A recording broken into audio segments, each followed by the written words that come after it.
అందరికీ నమస్తే. మనం వచ్చేసి మూసీ నది. అసలు ఆ మూసీ నది ఎక్కడి నుండి ఎక్కడికి ప్రవహిస్తుంది, అసలు ఈ వాతావరణం ఎట్లుంది, ఈ చుట్టుపక్కల ప్రాంతం ఎట్లుంది ఒకసారి మనం చూస్తేనే తెలుస్తుంది. 10 సంవత్సరాలు మూసీ నదిని కొంచెం కూడా అభివృద్ధి చేయనోడు ఈనాడు సిగ్గులేని మాటలు, నీతి లేని మాటలు, ఇజ్జతి లేని మాటలు మాట్లాడుతున్నాడు. మీడియా దొరికితే చాలు ట్విట్టర్ లో వెయ్యిల సంఖ్యలో, వందల సంఖ్యలో వీడియోలు పెట్టి కామెంట్లు పెట్టించడం కాదు డ్రామారావు. ఇక్కడ వండుకోవచ్చి ఒక గంట సేపు ఇక్కడ బ్రతకలేనోడివి ఫామ్ హౌజులు కట్టుకొని ఏసీలలో వండుకునేటోడివి ఇక్కడికి వచ్చి వండుకో. ఎన్ని రోజులు అబద్ధాల మాటలు మాట్లాడతావు? ఒకసారి ఇక్కడ చూడు, ఈ వాటర్ చూడు, ఈ నీళ్లు చూడు. మరి పంట పొలాలకి ఈ నీరే అందిస్తే పంట పొలాలు వస్తాయా? మరి మనం తాగే నీరు కూడా ఇలాంటి నీరు తాగితే వస్తాయా? గతంలో మూసి నది నీళ్లు తాగేది, మరి ఇప్పుడు తాగే ప్రసక్తి ఉందా? అసలు తాగగలుగుతామా? ఇక్కడ ఉండడానికే ఇప్పుడు మేము దగ్గర ఒక 2 minutes ఏమో అవుతుంది. ఇక్కడికి వచ్చినప్పటి నుంచే ఇంత స్మెల్ వస్తుంది. మరి ఇక్కడ చుట్టుపక్కల ఉండేటువంటి ప్రాంత ప్రజలు ఎట్లా బ్రతుకుతారనుకున్నావు? మరి తెలివిలేని వాడివి, బాగా అక్కడ చదువుకున్నా, ఇక్కడ చదువుకున్నా, అమెరికాలో చదువుకున్నా అనేటోడివి, మరి అమెరికాలో ఇవే నేర్పించిలా విధవా? ఏం చేసినావు మరి అమెరికాలో? ఈనాడు నీతి లేని మాటలు ఎన్నాళ్ళు మాట్లాడతావు? ఇంకా ప్రజలను ఎన్ని రోజులు ఇబ్బందులు పెడతావు? 10 సంవత్సరాలు ప్రజలను ఇబ్బంది పెట్టే బతికినావు. మరి ఇప్పుడు కూడా అదే చేద్దాం అనుకుంటున్నావా?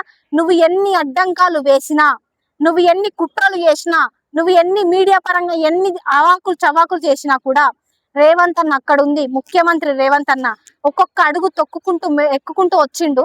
ఈ రోజు మిమ్మల్ని తొక్కడం ఇంత కూడా కాదు, అర్థమైందా?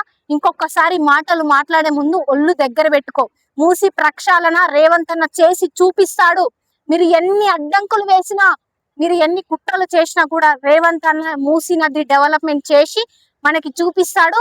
ఎలా అయితే ఇక్కడ చుట్టుపక్కల ఉన్నటువంటి చెరువులని కబ్జాకి గురైనవన్నిటిని ఎలా అయితే కాపాడుతున్నాడో మూసీ నదిని కూడా అలానే కాపాడి రానున్న రోజుల్లో రానున్న తరాలకి కూడా ఒక మంచి నీటిని అందిస్తాడు. అది మనం చూస్తూనే ఉన్నాము. ఇక్కడ కొన్ని గొర్రెలు కూడా మేస్తున్నాయి. మరి ఆ గొర్రెలని తింటే మనకి రోగాలు రావా? ఆ గొర్రెలని తింటే మనకి రోగాలు రావా? మరి నువ్వు తింటావు కదా, నీకు రోగాలు వస్తే నీకు తెలుస్తుంది. ఏమన్నంటే సాయంత్రం పూట ఇంత వేసినామా పన్నామా అంతే, అంతకు మించి నీకేం లేదు. మరి చిన్న పిల్లలకి రోగాలు వస్తే కొన్ని వేలు అవుతున్నాయి హాస్పిటల్లో పోతే, నువ్వు తెచ్చి పెడతావు అరవేదవా? నీతి లేని మాటలు, సిగ్గులేని మాటలు ఇంకొకసారి మాట్లాడే ముందు ఒళ్ళు నోరు అన్ని దగ్గర పెట్టుకో. రేవంత్ రెడ్డి గారు చేస్తున్నారు.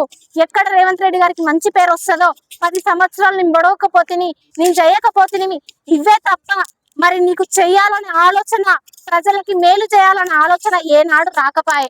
రేవంత్ అన్న అధికారం అనేది శాశ్వతం కాదు. అధికారం అనేది ఎవరో ఒకరు వస్తూనే ఉంటారు. ఈ రోజు కాకపోయినా ప్రభుత్వాలు అనేది మారుతూనే ఉంటాయి, వస్తూనే ఉంటాయి.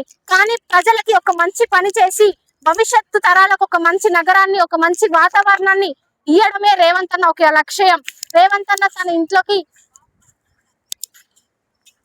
తీసుకుపోవడానికి ఏం చేస్తలేడు.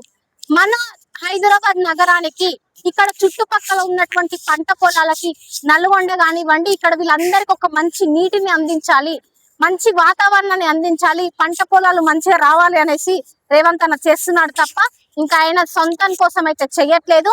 నువ్వు ఇట్లనే అడ్డంకాలు వేస్తే నిన్ను తొక్కడానికి మేమందరం సిద్ధంగానే ఉన్నాము. నువ్వు ఎన్ని వెధవ పనులు చేసినా, నువ్వు ఎన్ని చేసినా కూడా ఇక్కడ ఉంది రేవంత్ అన్న సైన్యం, గుర్తుపెట్టుకో. అడ్డం పొడుగు మాటలు మాట్లాడితే చీరుతారు, బయటికి వస్తే.